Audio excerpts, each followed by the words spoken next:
ছাত্রলীগকে গণধোলাই দিয়ে থানায় সোপর্দ করতে বলা চট্টগ্রামের দক্ষিণ রাঙ্গুনিয়া থানার ওসি আহসান হাবিব খানকে প্রত্যাহার করা হয়েছে।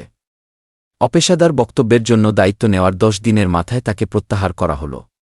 আজ মঙ্গলবার সকালে তাকে দামপাড়া পুলিশ লাইনে সংযুক্ত করা হয়।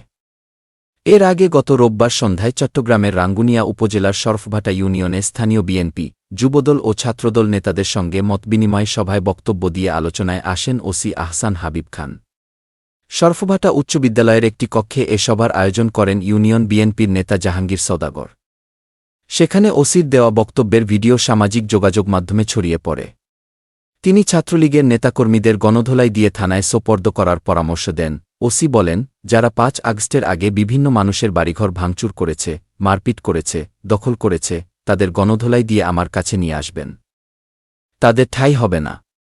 নিষিদ্ধ ছাত্রলীগের ঠাঁই হবে না।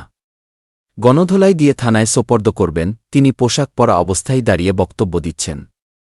স্থানীয় বিএনপি, যুবদল ও ছাত্রদল নেতাকর্মীরা পাশে ও সামনে বসে রয়েছেন। বক্তব্যের বিভিন্ন পর্যায়ে তাদের হাততালি দিতে দেখা যায়।